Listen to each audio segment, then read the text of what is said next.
बुजुर्गों को ऐसी पेंशन मिलती है जिसमें से कुछ हिस्सा दिल्ली सरकार से आता है और कुछ हिस्सा केंद्र सरकार से आता है। पिछले 5 महीने से इन 1 लाख बुजुर्गों को पेंशन नहीं मिल रही थी।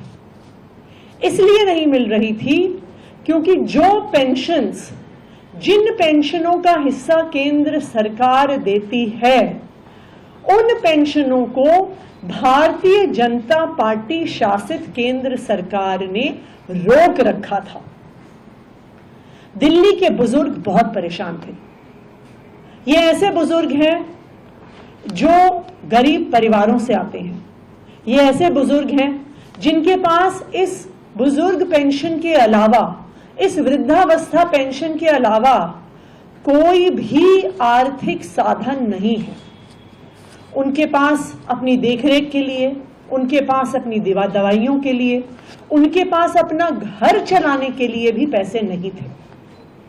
मेरे पास अक्सर ये बुजुर्ग आते थे, कभी हमारे घर में आते थे, कभी मेरे ऑफिस में आते थे।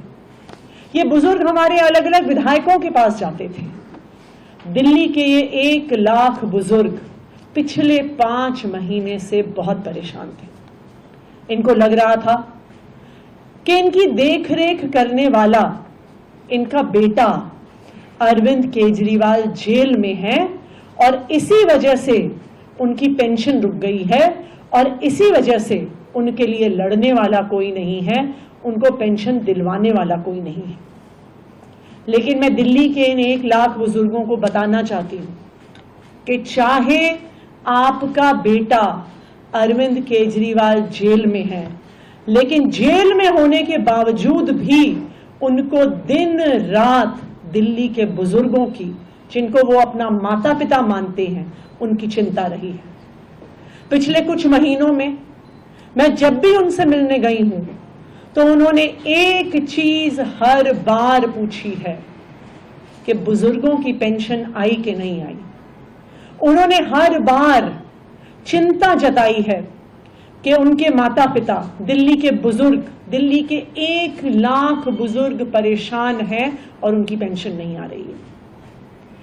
लेकिन आप बुजुर्गों के इस प्यार का, बुजुर्गों के इस आशीर्वाद का चमत्कार देखिए कि उनके बेटे अरविंद केजरीवाल ने जेल में होने के बावजूद भारतीय जनता पार्टी की केंद्र सरकार से लड़कर इन 1 लाख बुजुर्गों की पेंशन दिलवाई है।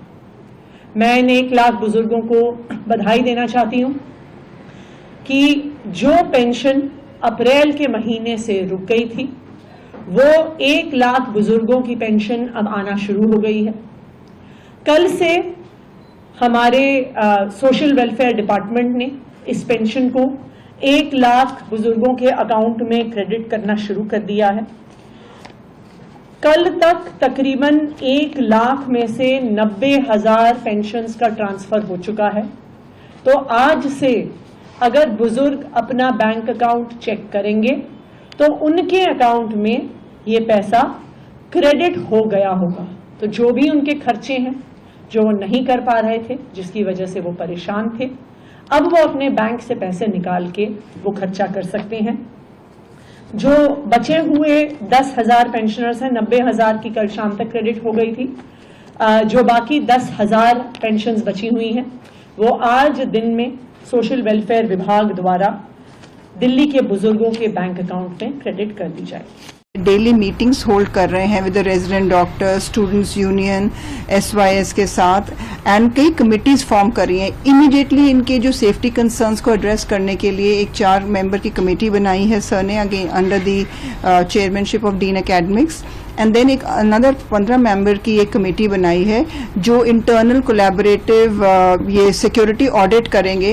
And not only at AIIMS, पर जो एम्स के आउटरीच कैंपसेस हैं, जैसे कि हमारे rural health primary health centre है, हमारे डी एडिक्शन सेंटर है, नेशनल सेंटर ऑफ ये कैंसर इंस्टीट्यूट है, तो इन सारे एरियाज में मॉर्निंग टाइम में एंड एट नाइट पूरा देखा जाएगा कौन से एरियाज हैं जहां पे ज्यादा सिक्योरिटी बढ़ानी है। ये सारा इंटरनल सिक्योरिटी ऑडिट होगा।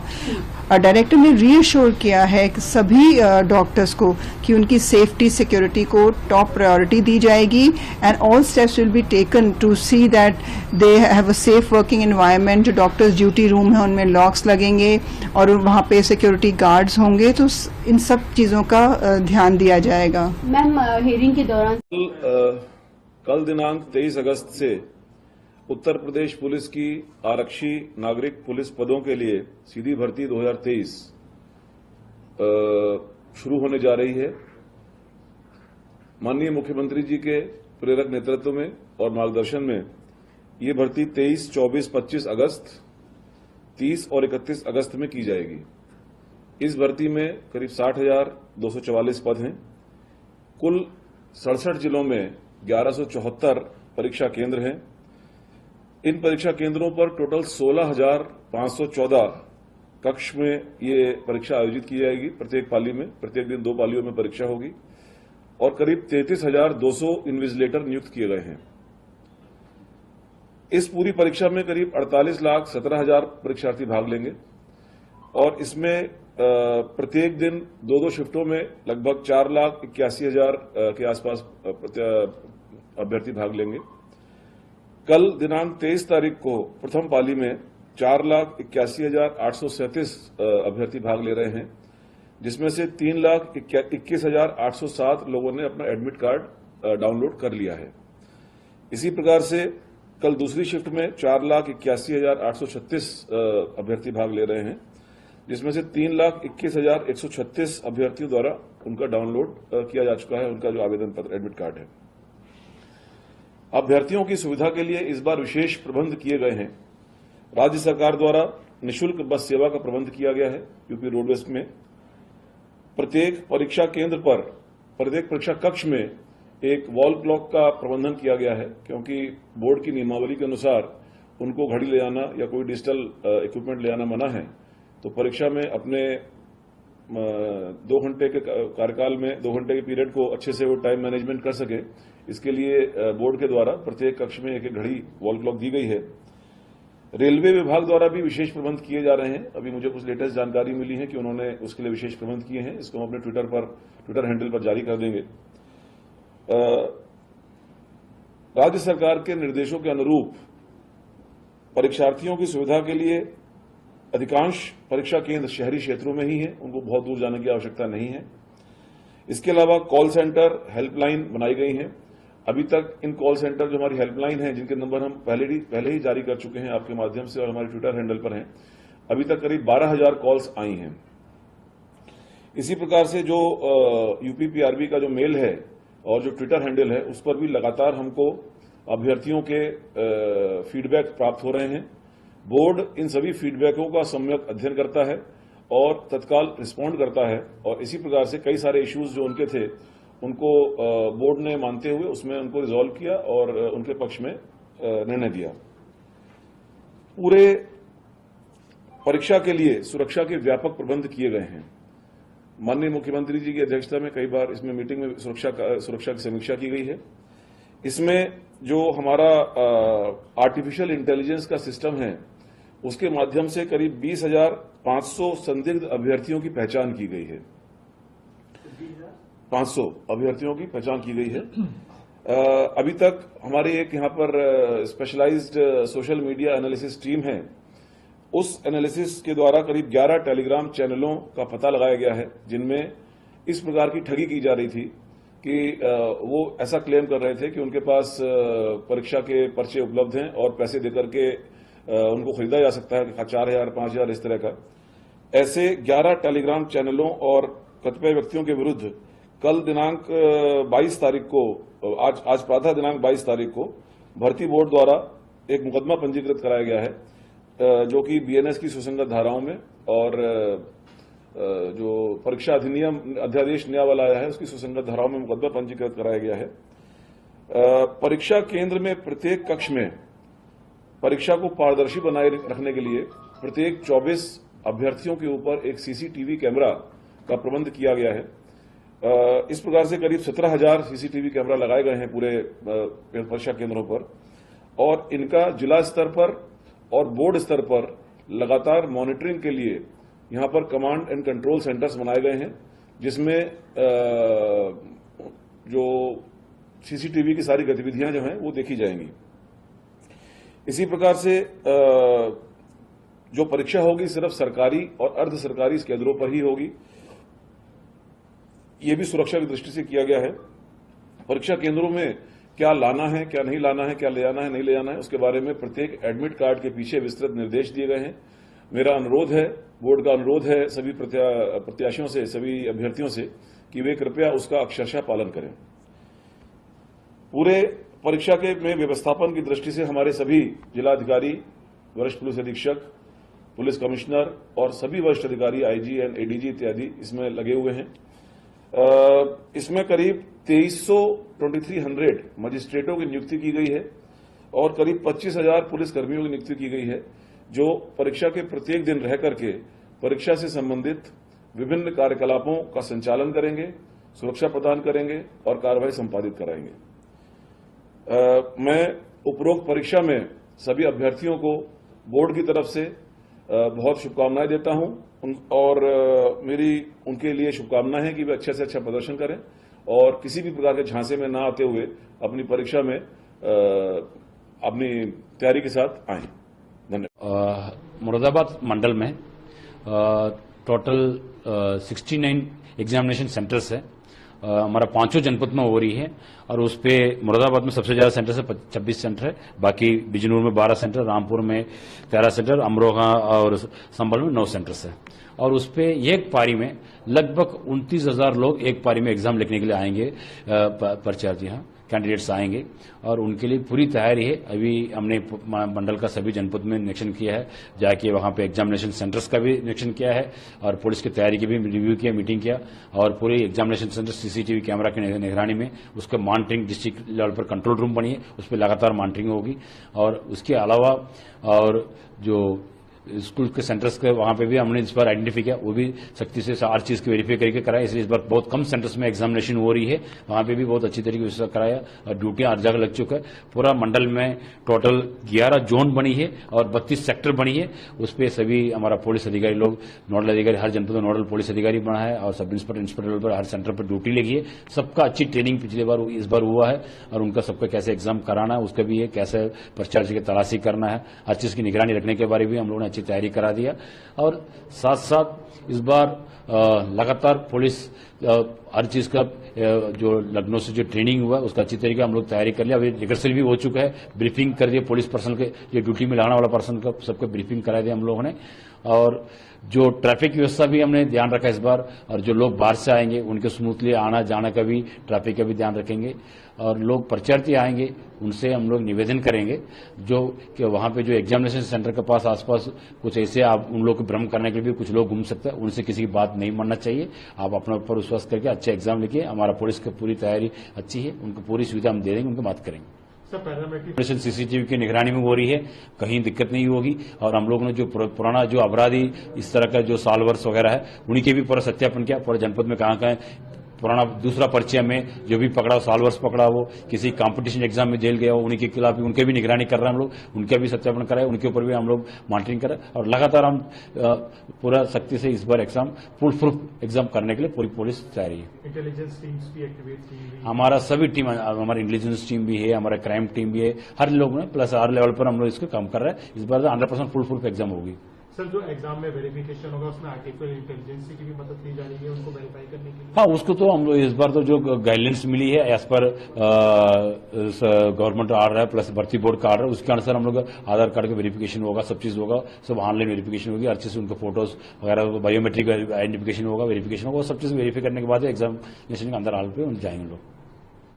लखनऊ जनपद में 81 सेंटर्स पर लगभग 80,000 अभ्यर्थी जो हैं वो प्रतिदिन प्रतिभाग करेंगे पुलिस भर्ती में। इसके लिए व्यापक पुलिस प्रबंध किए गए हैं। सभी सेंटर्स पर पर्याप्त चेकिंग फ्रिस्किंग की व्यवस्था, इसके साथ ही जितने भी परीक्षा केंद्र हैं वहां पर सीसीटीवी मॉनिटरिंग भी लगातार की जा रही है। डिस्ट्रिक्ट कंट्रोल रूम के माध्यम से भी सतत निगरानी रखी जा रही है। जहां तक बात भीड़भाड़ वाले स्थानों की है, सभी बस स्टैंड, सभी रेलवे स्टेशन, मेट्रो स्टेशन, सब पर व्यापक पुलिस प्रबंध किया गया है। इसके साथ ही कुछ होल्डिंग एरियाज भी बनाए गए हैं जहां पर कुछ देर के लिए अभ्यर्थी रुक सकते हैं। इसके अतिरिक्त जो सिटी बसेज हैं और इंटर डिस्ट्रिक्ट बसेज हैं उसकी भी सुविधाएं जो हैं वो मुहैया कराई जा रही हैं। स्मार्ट सिटी कंट्रोल रूम के माध्यम से, ड्रोन्स के माध्यम से भी लगातार निगरानी रखी जा रही है। मैम संदिग्ध जी, इसमें जो है प्राइवेट कपड़ों में सभी जगहों पर जितने भी हमारे हॉटस्पॉट्स हैं उनको चिन्हित कर वहां पर ये टीमें लगाई गई हैं।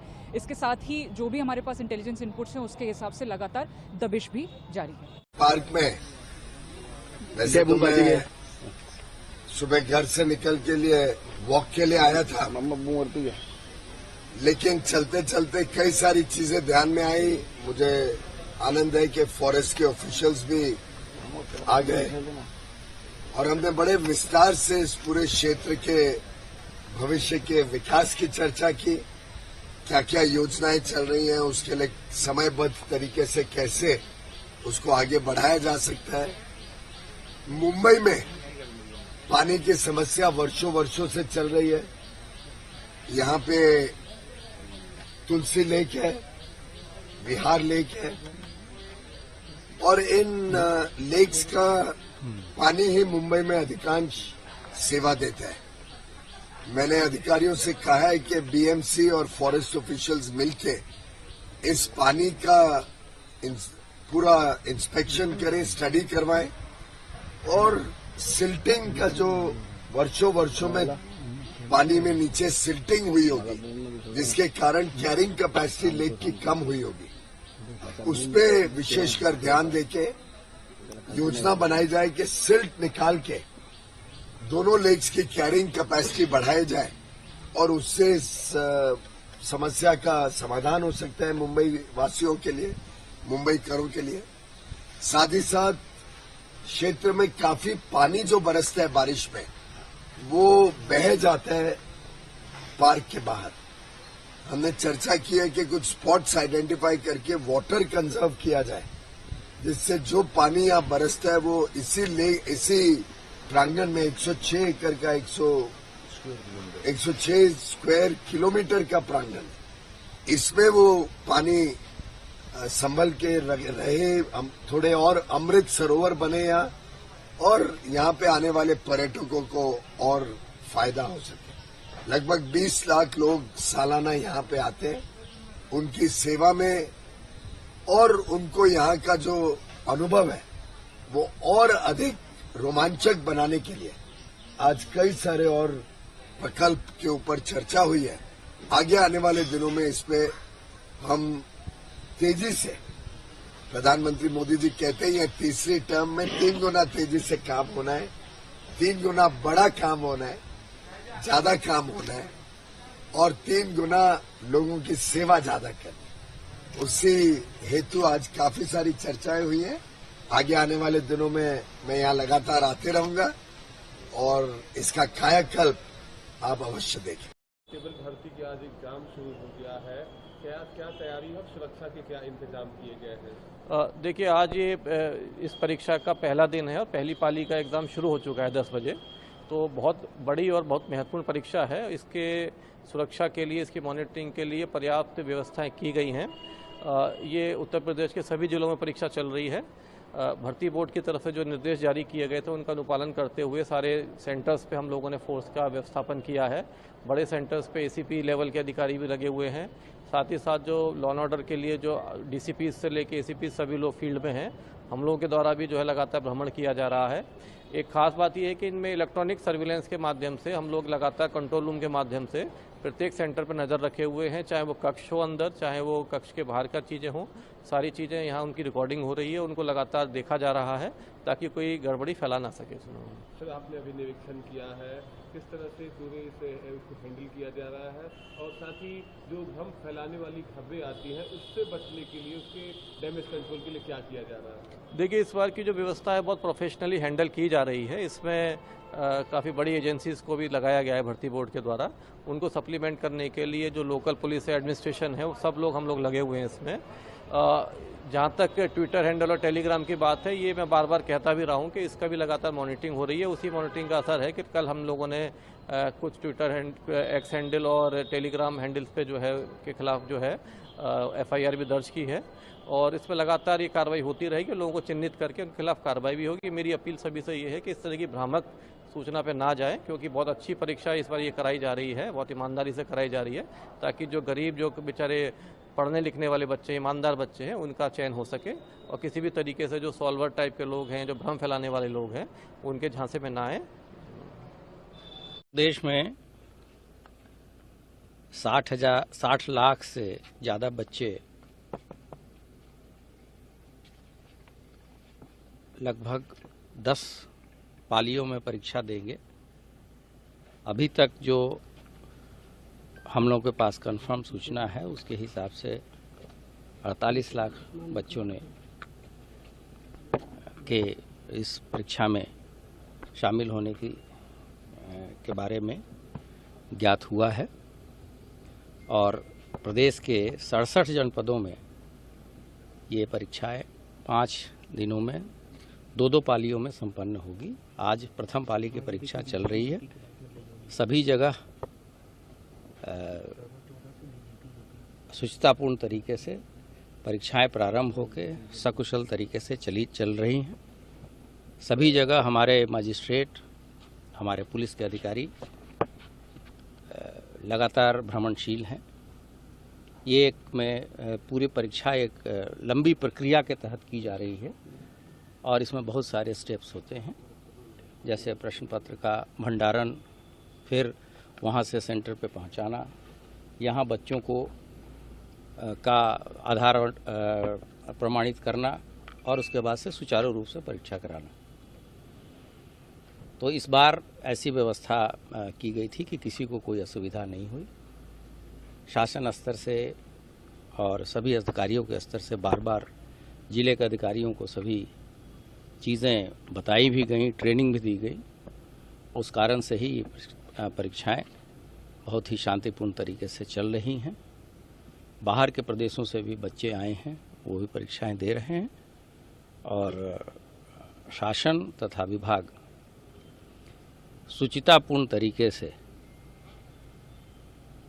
और एक स्वस्थ प्रतिस्पर्धा के तहत मेधावी बच्चों को लेने के लिए संकल्प है, जिनको आगे आने वाले 30-35 साल तक विभाग को सेवाएं देनी है और विभाग के साथ साथ जनता की सेवा करनी है। ऐसी स्थिति में जो लोग मेधावी हैं और मेधा का ही सम्मान किया जाएगा और जो लोग स्वस्थ कंपटीशन से इसमें आएंगे वो लोग विभाग में अपनी सेवाएं देंगे। सर, गोरखपुर में एक महिला सिपाही गिरफ्तार हुई है और जहां से भी ऐसी गड़बड़ी की सूचनाएं मिल रही हैं, सभी जगह FIR की गई है और हम कठोर से कठोर कार्रवाई, चाहे वह विभाग के बाहर का व्यक्ति हो, चाहे विभाग के अंदर का व्यक्ति हो, किसी भी संगठन या संस्था से जुड़ा हो, हम लोग इस पे कार्रवाई करने में कोई हिचकेंगे नहीं। सर, भर्ती बोर्ड ने एक FIR हुसैनगंज में दर्ज कराई है। टेलीग्राम के कई चैनल के जरिए पेपर लीक होने की, बेचने की बात से हमने समाजवादी पार्टी के पूर्व विधायक और मंत्री का भी उसमें नाम है। ये अभी तक कहीं से भी प्रश्न पत्र लीक होने की कोई सूचना नहीं है। जो लोग भी भ्रामक खबरें फैला रहे हैं उनके विरुद्ध कठोर कार्रवाई की जाएगी। बहनों भाइयों, हम सब इस मामले में सौभाग्यशाली हैं कि मैं विश्वास के साथ कह सकता हूं कि इंटरनेशनल कम्युनिटी में भारत का स्टेशन बढ़ा है।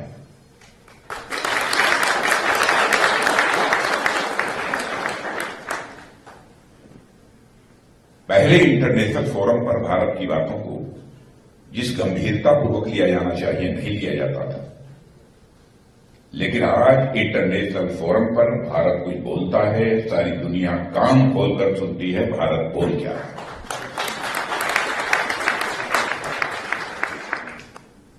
यह भारत की हैसियत नहीं है। अब यदि आप जानना चाहते हैं कि होगा आपको भारत के बारे में, तो वहां के डिफेंस मिनिस्टर हैं राजनाथ सिंह, इनका ये परसेप्शन होगा, इसलिए बोल रहे हैं। भारत अब दुनिया का ताकतवर देश बन गया।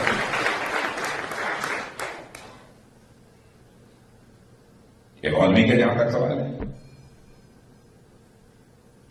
पहले भारत की इकॉनमी फ्रेजाइल 5 में खड़ी थी,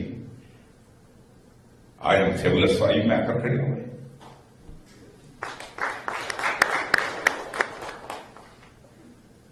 ये मॉर्गन स्टैनली फर्म कहां की है? क्वार्टर है, यूएस की है। मॉर्गन स्टैनली ये फाइनेंशियल फर्म है, मैं नहीं कह रहा हूं। मॉर्गन स्टैनली इसका दावा है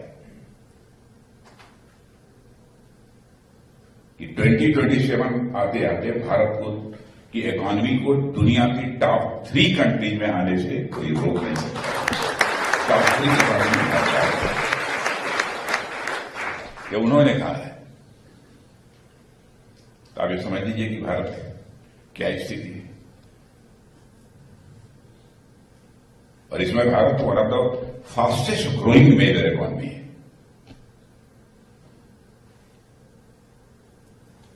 अब कोविड की क्राइसिस थी, कोविड की क्राइसिस यहां भी रही होगी, आप लोगों को भी काफी परेशानी हुई होगी। अब कोविड की क्राइसिस में मैं समझता हूं कि अमेरिका जो सबसे ताकतवर देश, इकोनॉमिकली भी बहुत पावरफुल कंट्री, यहां भी क्राइसिस पैदा हुई होगी, इकॉनमी के समक्ष बड़े चैलेंजेस खड़े हुए होंगे। भारत में भी हुई, लेकिन उसका मुकाबला हमारे प्राइम मिनिस्टर ने जिस ताकत के साथ किया है पहला, उसकी जितनी भी सराहना की जाए वो कम है।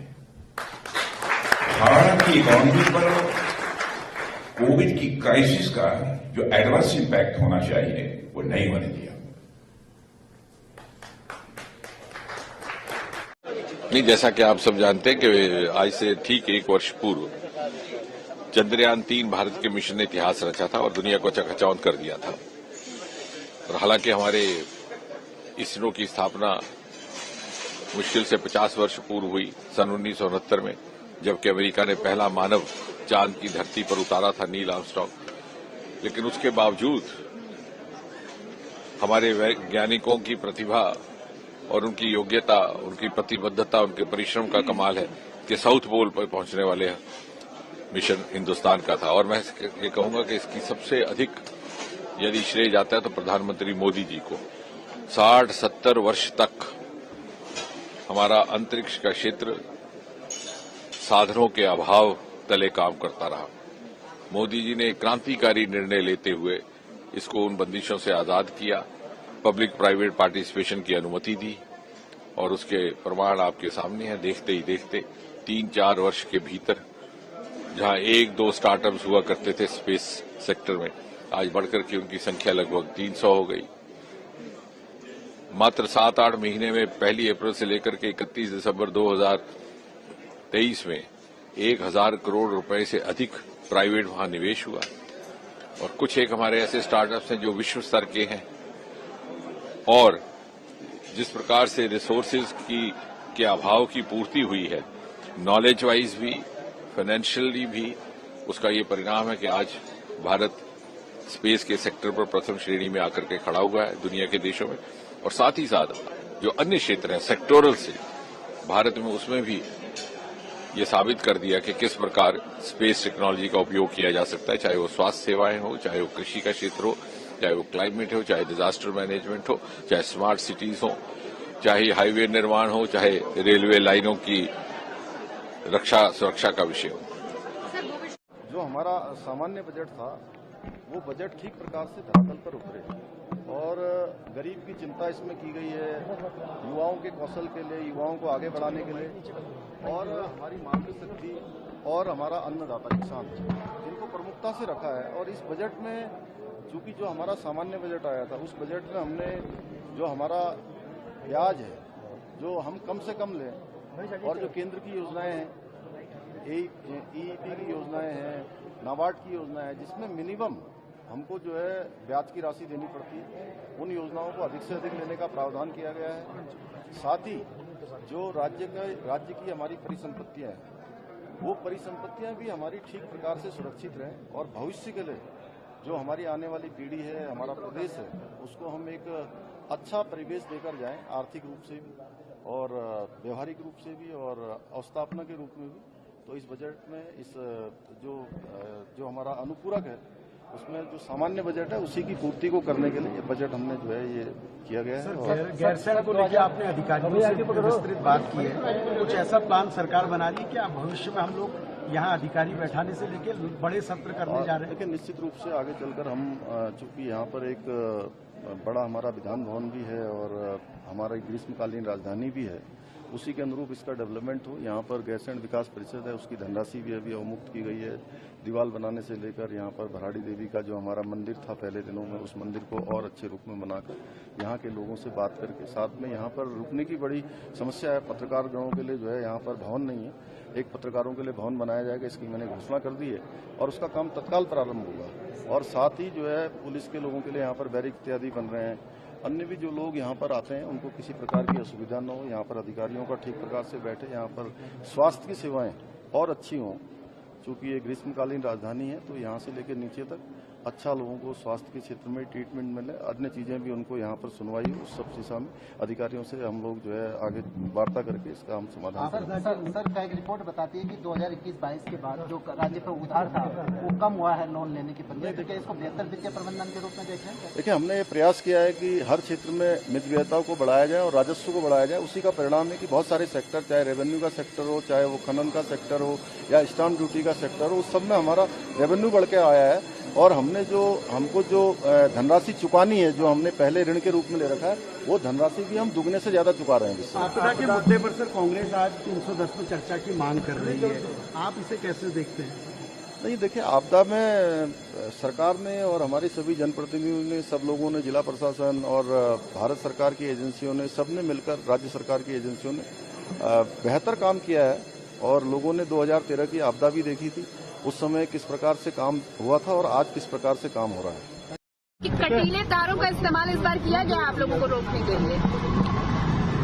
देखिए, आक्रोश रैली है, युवाओं की आक्रोश रैली है और पूरे झारखंड के युवा आक्रोश है। युवा ही नहीं, पूरे सभी समुदाय, जितने महिलाएं भी आक्रोश है, बुजुर्ग भी आक्रोश है, क्योंकि सरकार की जो रवैया है, 4.5 साल पूरा कर लिए हैं, अभी तक विकास कहीं भी नजर नहीं आ रहा है। विकास किन का हो रहा है? विकास सिर्फ अपने का हो रहा है, मंत्रियों का हो रहा है। देख ही रहे हैं आप, जेल में मंत्री लोग हैं अभी भी। और ये सरकार से कुछ होने जाने को नहीं है। ये सरकार पूरे तरह से विफल है इस राज्य में। और आज जो युवाओं का रैली है, आक्रोश रैली है, पूरे चारों तरफ से रोका जा रहा है। युवाओं को पहुंचने नहीं दिया जा रहा है, जहां पर हमारा कार्यस्थल है वहां पर पहुंचने नहीं दिया जा रहा है। और पूरे तरह से ये जो सरकार इसमें लगी हुई है कि इनका जो प्रोग्राम है पूरे तरह से विफल हो, लेकिन ये प्रोग्राम सक्सेस होगा, सभी आएंगे। ये सरकार क्यों नहीं सुनना चाह रही है? जो आक्रोश रैली के माध्यम से युवाओं का जो मनसा है, वो अपना बातें ही तो रखना चाह रहे हैं। और क्या है, क्या विकास किए हैं? जो भी वादे किए हैं चुनाव के समय में, वो वादे कोई पूरा हुआ क्या? वो पब्लिक बताएंगे जिस समय चुनाव होगा ना, पूरे तरह से उस समय ये सरकार को किस तरह से और विफल हुए हैं उसका जवाब मिल जाएगा। जब चुनाव आएगा तो ये सरकार को उखाड़ फेंकने का काम हमारी इस झारखंड की जनता करेंगे। जेएमएम भी तो प्रदर्शन कर रहा है, हल्ला बोल कर रहा है जेएमएम। लेकिन मुझे समझ में नहीं आता हेमंत सोरेन डरे हुए क्यों हैं? झारखंड को तो अराजकता के गर्त में उन्होंने झोंक दिया है, लेकिन युवा न्याय मांगने आ रहे हैं। युवा कह रहे हैं कि आप ही ने कहा था 5,000 से लेकर 7,000 रुपया बेरोजगारी भत्ता दिया जाएगा, आपने नहीं दिया। आपने नौकरियां देने की बात की थी, आपने नहीं दी। अब जब युवा हक मांगने आ रहा है, न्याय मांगने आ रहा है, तो हेमंत सरकार डरी हुई क्यों है? लोकतांत्रिक आंदोलन को कुचलने की कोशिश क्यों कर रही है? रात भर हमारे कार्यकर्ताओं जगह जगह रोका गया, बसों से उतारा गया, प्रताड़ित किया गया। और हेमंत जी क्या नौजवानों का स्वागत ऐसे करते हैं? कटीले और नुकीले तारों की बाड़ें लगा दी गई है। ऐसा लग रहा है झारखंड के युवा नहीं, कोई आतंकवादी आ रहे हो। मैं हेमंत जी कहना चाहता हूं आपकी सरकार से, अहंकार तो रावण का भी नहीं रहा। अगर आप ये सोचते हो कि न्याय और अधिकार की लड़ाई को ऐसे कुचला और दबाया जा सकता है तो ये गलत है। अब जनता कह रही है सिंहासन खाली करो कि जनता आती है। कितना कुचलोगे, कितना दबाओगे? लेकिन नौजवानों का ये आक्रोश आपकी सरकार के कफन में अंतिम कील साबित होगा। न्याय की लड़ाई लड़ेंगे झारखंड के युवा, अधिकार की लड़ाई लड़ेंगे झारखंड के युवा और जीतेंगे। सोरेन सरकार अब केवल 2 महीने की मेहमान है। लेकिन वो भी कह रहे हैं कि हम भी अधिकार मांग रहे हैं, मेरा अधिकार कौन देगा? अधिकार मार्च निकाल लें। हमारा मार्च कितने पहले तय था, लेकिन डरी हुई सरकार, घबराए हुए मुख्यमंत्री इस आंदोलन से घबरा के और प्रति आंदोलन की बात कर रहे हैं। जनता सच जानती है। हमारा यूपी पुलिस का पेपर था सब पहली शिफ्ट में 10 बजे से 12 बजे तक। भूतेसा चौराहे पे और बस स्टैंड में मतलब इतना पानी का आदमी डूब जाए और वहाँ चौराहे पे ट्रैक्टर भी डूब चुका है, इतना पानी। और हमारा सेंटर था Maharaja Agrasen girls inter college में, और वहाँ के लिए रास्ता बताओ कहाँ से आए, अजनबी है। अब इतना पानी भर रहा है कि हम पेपर तो हम नहीं दे पाए। किस तरीके से समस्या सामने आ रही? कहाँ गए थे आप? कहाँ से आपने रास्ता ढूंढा? गोवर्धन चौराहा और बस स्टैंड और भूत चारों तरफ पानी पानी है, कहीं से निकल लो। गाड़ी डूब रही है, गाड़ी बंद हो रही है, साइलेंसर तक पानी आ रहा है गाड़ी के। कितना पानी मिला आपको? पानी इतना, गाड़ी डूब गई है पूरी, ट्रैक्टर भी डूब गया पूरा। आदमी चला जाए नीचे और मतलब पता ही ना पड़ा आदमी हतो है कि ना हतो, इतना पानी भर रहा है। और पेपर कहाँ से दे में? अब सरकार या तो जा पेपर कागज कैंसिल करके मत जितना फर्स्ट शिफ्ट में पेपर आया हो अगली तारीख दे के और पेपर करवा दे। ये गुजारिश है सरकार से। और क्या? आदित्य कुमार मिश्रा मेरा नाम है। सेंटर मतलब मैं निवासी हूँ सोनौली बॉर्डर का, नौतनवा का, वहाँ से मेरा सेंटर आया है यहाँ पे यूपीपी का। जी क्या कहना, किस तरीके से पेपर आप लोग का? सर पेपर बहुत बेहतर तरीके से हुआ है। सर्वप्रथम तो मैं यहाँ की कार्यात्मक व्यवस्था पर टिप्पणी करना चाहूँगा। यहाँ की जो भी प्रशासनात्मक व्यवस्था वो बिल्कुल सुदृढ़ रूप से हुई है। यहाँ पे जो भी लोग लगे हुए थे उन लोगों ने बहुत सहयोग किया है। और जान लीजिए सर, और अगर मैं पेपर के बारे में बात करूँ तो पेपर का लेवल बिल्कुल इजी टू मॉडरेट रहा है। बाकी सर यहाँ की प्रशासनात्मक व्यवस्था बहुत सुदृढ़ रही है और जो अपवाद तत्व जैसे हैं उनका बिल्कुल कोई यहाँ पे आशंका ही नहीं हो सकती है। जान लीजिए व्यवस्था बहुत सुदृढ़ थी और एकदम कड़ी रूप से, सख्त रूप से पेपर करवाया गया सर। नहीं सर, कुछ नहीं सर, इस बार बिल्कुल नहीं था। क्योंकि देखिए नंगे पैर अगर हम लोग पेपर देने गए हैं तो आप इससे अंदाजा लगा सकते हैं कि व्यवस्थाओं का संरचनात्मक व्यवस्था किस तरह से थी। जूते तक, मोजे तक बाहर निकलवा लिए गए, तो इसका मतलब व्यवस्थाएं बहुत बढ़िया थी सर और कोई भय नहीं था सर। क्या उम्मीद रखते हैं? उम्मीद बेहतर रखते हैं सर, बेहतर प्रयास किए हैं, भगवान की इच्छा हुई तो बेहतर परिणाम भी मिलेगा। धन्यवाद सर। सर कल अलायंस की बात हो रही थी तो क्या कंसेंसस बिल्टअप हो गया है between national conference, Congress and? काफी हद तक मैं कह सकता हूं कि ज्यादातर सीटों पे हम कंसेंसस जो है बना पाए हैं। कुछ सीटों पे हम अड़े हुए हैं, कुछ सीटों पे कांग्रेस के जो लोकल लीडर हैं वो अड़े हुए हैं। आज फिर बैठेंगे और कोशिश करेंगे कि जहाँ तक हो सके जो बाकी सीटें हैं उनको हम जो है अलायंस के दायरे में लाके अपने उम्मीदवार जो हैं वहाँ पे ऐलान कर सकेंगे। सर क्या कुलगांव में नेशनल कॉन्फ्रेंस सीपीआईएम को सपोर्ट ना, इस तरह का भी फैसला हुआ नहीं है। जब आखिरी लिस्ट तैयार होगा और हमारे सदर फारूक साहब उस पर मंजूरी देंगे, सारा कुछ आपके सामने होगा। मैं एक एक सीट का यहाँ पे जवाब नहीं दे सकता हूँ कि कौन सी सीट नेशनल कॉन्फ्रेंस के पास होगी, कौन सी सीट कांग्रेस के पास होगी, और क्या ऐसी कोई सीटें हैं जो हम किसी और पार्टी के लिए छोड़ें। ये फिलहाल मैं अभी इसमें कुछ कह नहीं सकता।